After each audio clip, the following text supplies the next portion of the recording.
Assalamualaikum warahmatullahi ta'ala wabarakatuh. Salam sejahtera buat kita semua. Rahayu. Assalamualaikum Sultan Sepuh. Waalaikumsalam warahmatullahi wabarakatuh. Tamu kita hari ini adalah Sultan Sepuh Zainuddin II Arya Natareja, Sultan yang dikenal sebagai pendobrak sejarah petang Keraton Kesepuhan Cirebon. Jadi berbicara masalah sultan-sultan di Republik ini, kita harus memahami betul konteksnya bahwa NKRI ini saham terbesarnya adalah para raja, para sultan, para pangeran. Itu yang harus diketahui. Nah, Presidensial Institute kali ini menghadirkan Sultan Sepuh dari Cirebon yang belum lama dilantik ya, Sultan ya. Iya. Sehat selalu ya, Sultan. Alhamdulillah. Nah, Sultan. Ya. Ini kan saya melihat bahwa kesultanan di Indonesia itu kan sangat banyak sebenarnya, dan itu luar biasa kontribusinya terhadap berdirinya negara Kesatuan Republik Indonesia. Artinya para raja, para sultan, para pangeran inilah yang sejatinya pendobrak atau pemegang saham yang sah terhadap kedaulatan negara Republik Indonesia. Nah, bagaimana menurut Sultan, apa yang dirasakan saat ini terhadap suasana kebangsaan? Ya, barangkali Sultan mewakili sedikit dari sekian banyak sultan yang juga mungkin jengah melihat kondisi bangsa kita saat ini. Ya, terima kasih Bang Aminuddin atas waktunya, dan juga selamat datang kepada seluruh bangsa Indonesia. Jadi memang ini yang menjadi sebuah permasalahan ya, dan juga sebuah kegalauan lah kalau dibilang sekarang, dimana para raja dan sultan ini saat ini ditempatkan pada posisi sebagai ikon budaya saja. Ya. Kebetulan saya di MPBI Nasional, di Majelis Permusyawaratan Bumi Putra Indonesia, saya menjadi salah satu Dewan Presidium di sana yang menangani khusus para kerajaan, kesultanan, tanah ulayat adat dan masyarakat adat. Penting bagi kami di MPBI ini bagaimana pribumi menjadi tuan rumah di negerinya sendiri. Nah, 5 tahun kurang lebihnya dalam perjalanan saya di komunitas Raja-Raja Nusantara, dan juga 10 tahun saya membawa bendera Santana Kesultanan Cirebon. Sebelum saya ketua Buhun Pemangku Adat tertinggi Nusantara, Santana Kesultanan Cirebon. Jadi seluruh zuriah Kanjeng Sinun dan Pangeran Cakrabon itu di bawah saya. Nah, saat ini yang menjadi permasalahan yang terjadi mengenai para raja dan sultan, notabene mereka ini adalah komisaris ya, komisaris dari negeri ini. Betul. Suka dan tidak suka, Republik kita ini harus mengakui keberadaan para raja dan sultan. Ya, saat ini saya sudah memposisikan dan sudah diangkat menjadi seorang sultan, dimana Sultan Sepuh di Keraton Kesepuhan ini mempunyai sebuah andil dan peran yang sangat penting, bagaimana kita bersama-sama mengembalikan kembali yang namanya jati diri bangsa ini. Karena para raja dan sultan ini merupakan salah satu jati diri yang tidak bisa dihilangkan ataupun dilepas dari negeri ini. Begitu Bang Aminuddin. Jadi miris sekali ketika kami hanya difokuskan untuk mengurusi hal-hal yang menurut kami itu sudah ada generasi muda ataupun putra bangsa kita yang memang menangani hal itu mengenai seni budaya ya.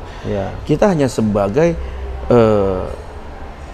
yang mencoba untuk mengakomodir ya para seniman dan budayawan agar mereka bisa mempertahankan, seolah-olah hanya pelengkap saja gitu ya. Perannya. Dan inilah yang saya berpikir bahwa para raja dan sultan ini harusnya diberikan peran sama-sama bersama Republik ini, bagaimana bisa berpikir mesejahterakan bangsa ini.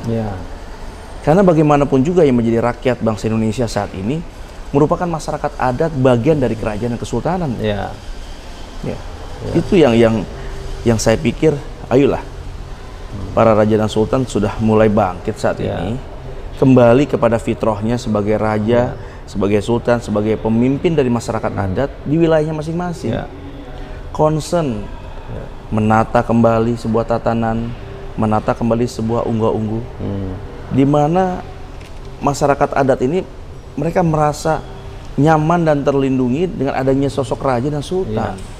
Kalau kita tarik Kesultanan Cirebon ini dalam hal ini Kasepuhan, itu kan erat kaitannya dengan Mataram Islam ya. Iya, betul. Mataram Islam, Demak. Betul. Ya, itu tidak bisa dihilangkan dari posisi. Nah, kita lihat misalnya ketika serangan umum 1 Maret itu kan yang sejatinya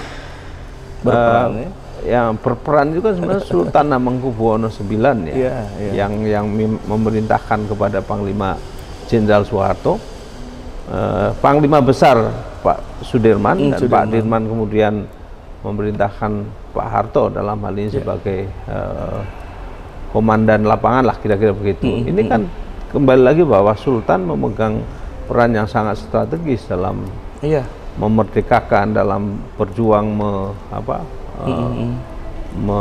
meneguhkan nilai-nilai keindonesiaan. Kira-kira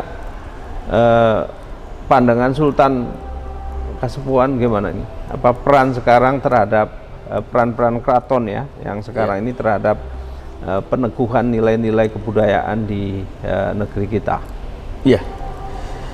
Seringkali saya sampaikan di saat pertemuan para raja-raja Nusantara baik dalam sebuah organisasi, baik di acara di Mendagri waktu itu, di mana dalam perjuangan saya selalu concern meminta kepada pemerintah agar dibuatkan regulasi undang-undang khusus untuk para raja dan sultan.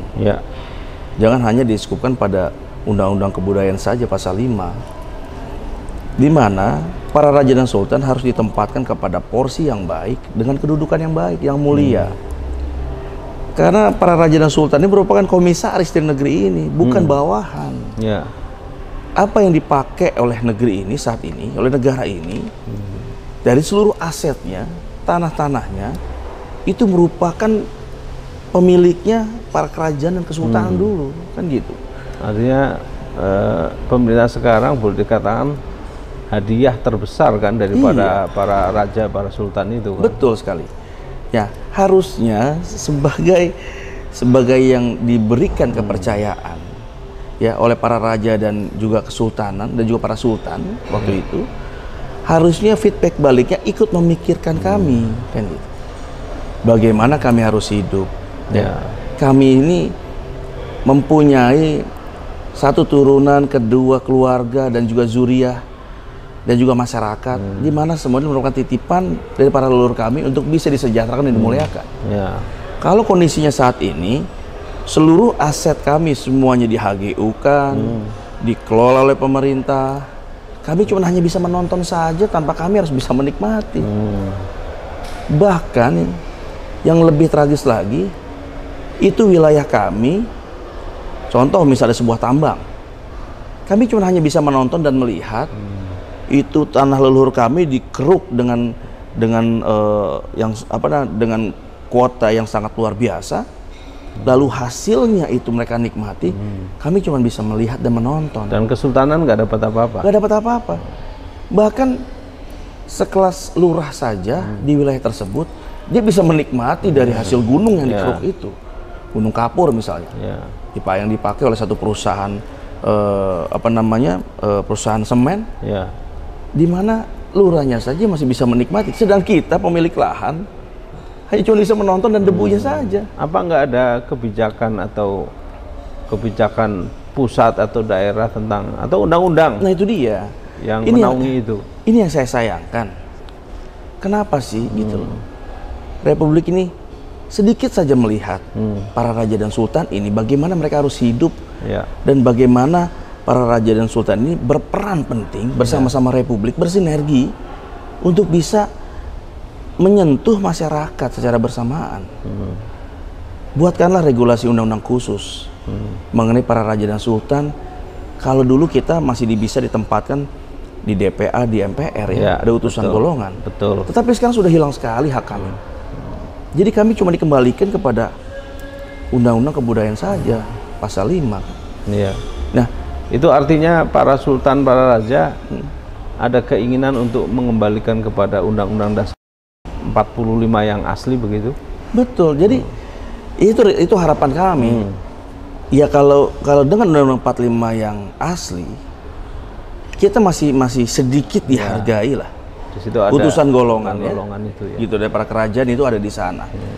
Wilayah ataupun kursi eksklusif lah, ya kan gitu. Perannya dan di MPR ini waktu itu kan adalah salah satu majelis tertinggi kan, ya gitu. Betul. Nah, ketika sekarang kursi kami dihilangkan, hak kami dihilangkan, kemana kami harus menyuarakan? Ya. Lagi-lagi kami diarahkan kepada bagian kebudayaan, kesenian, pariwisata gitu loh. Ya.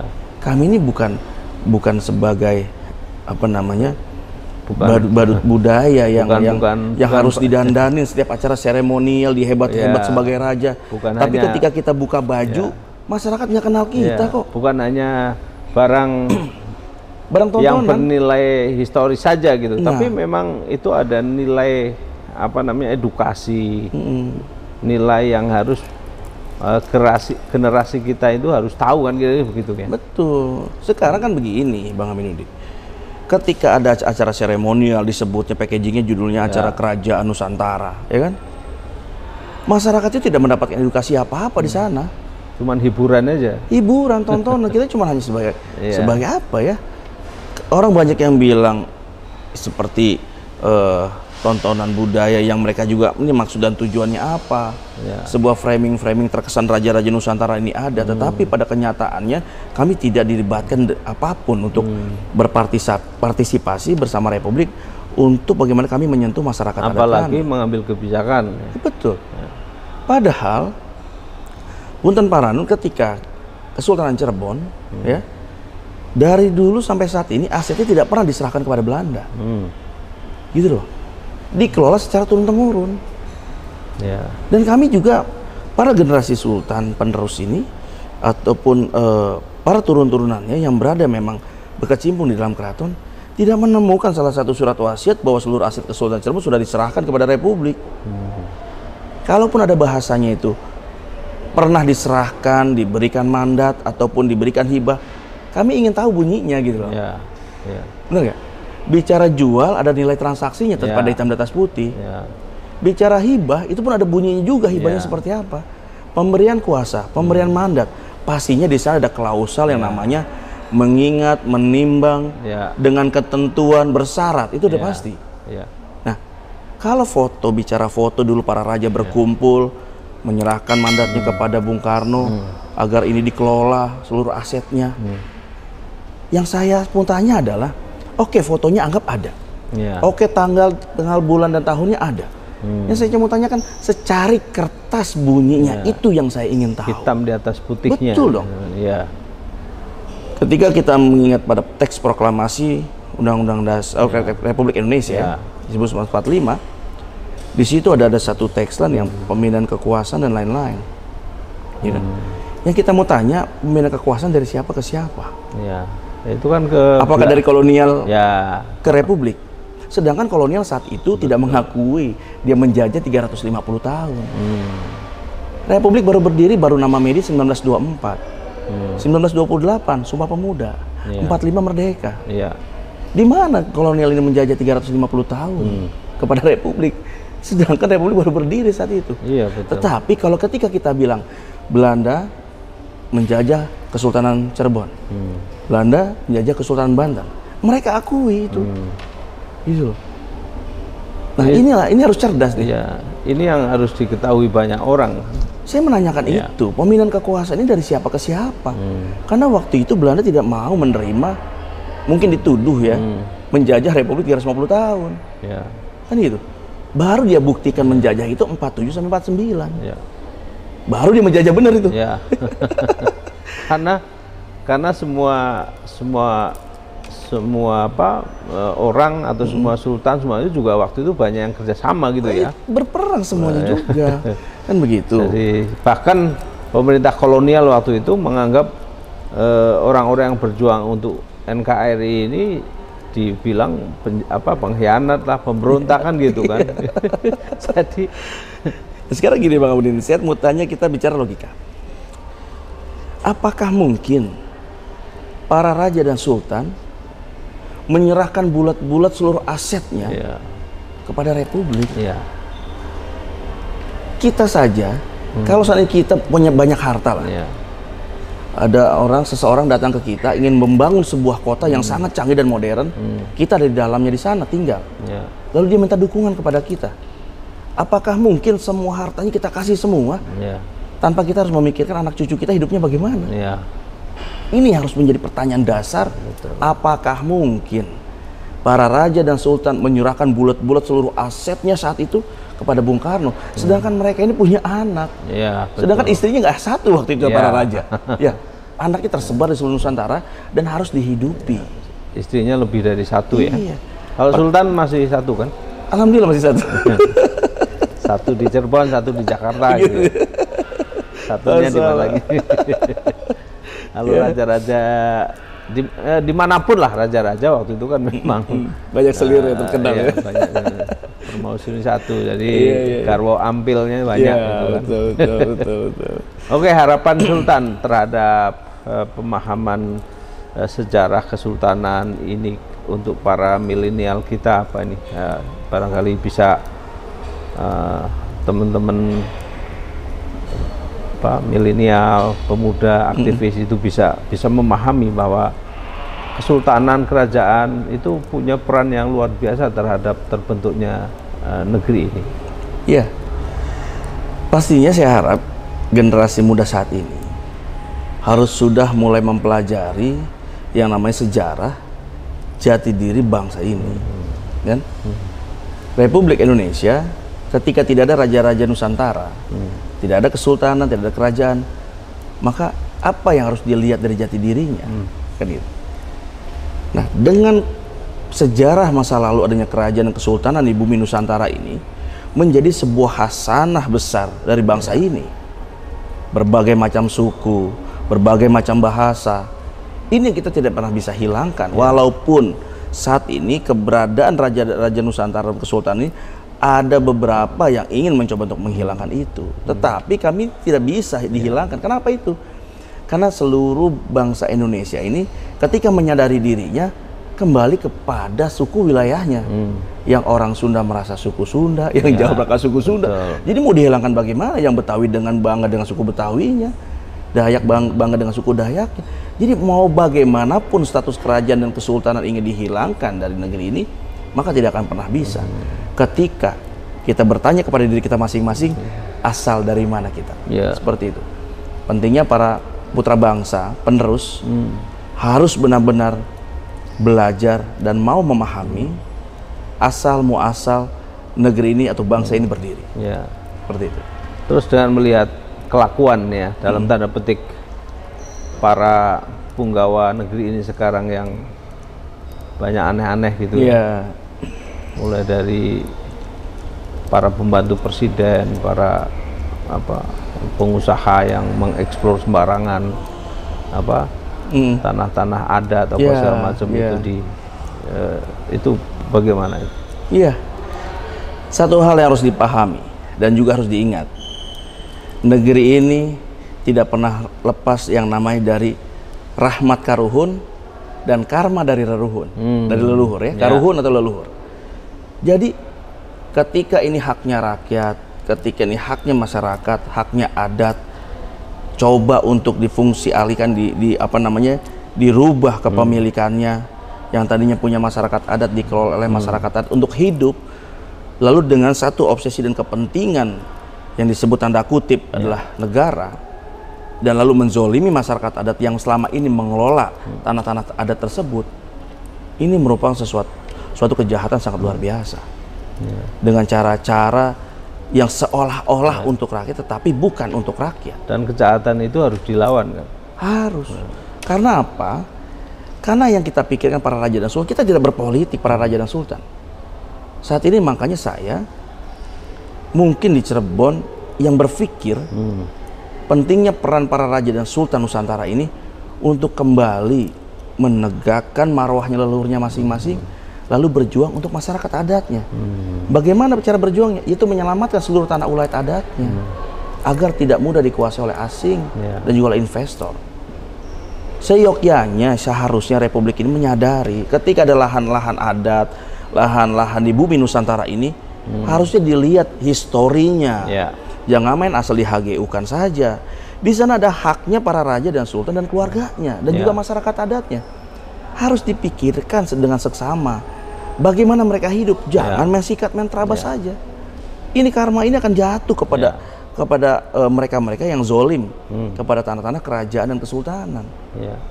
Kami ini tidak mau berpikir untuk menjadi gubernur, berpikir menjadi anggota dewan, berpikir apalagi menjadi seorang presiden. Kami ini sudah raja, sudah sultan, makom kami di atas dari segala itu. Pemikiran kami adalah seluruh para raja dan sultan pola harus menjadi sebagai negarawan, karena dulu sebuah negara yang berdaulat. Contoh Kesultanan Cirebon. Kesultanan Cirebon merupakan negara yang berdaulat, besar wilayahnya.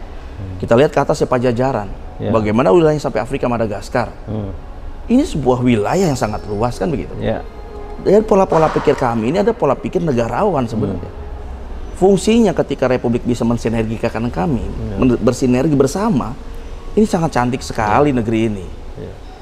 Ketika ada sebuah ketimpangan kesejahteraan, ketimpangan ekonomi, kami para sultan ketika kami diberikan haknya, seluruh aset kami diberikan royalty fee kepada kami, kan begitu. Kami pun sama dengan Republik bisa mensejahterakan masyarakat adat kami tanpa harus diminta. Tanpa masyarakat adat itu harus mengajukan proposal kepada kami. Kami melihat ada sebuah ketimpangan ekonomi, ketimpangan kesejahteraan, kami bisa mengisi bersama. Sebenarnya itu. Ini yang saya mau. Kemunculan kami, mobil khusus perjuangan saya, bukan untuk merdeka, tetapi mengetuk kepada Republik, ayo dong duduk bersama-sama. Ajak saya bicara. Bagaimana kita mempunyai rumusan untuk bersama-sama memakmurkan negeri ini, mobil khusus masyarakat adat kami.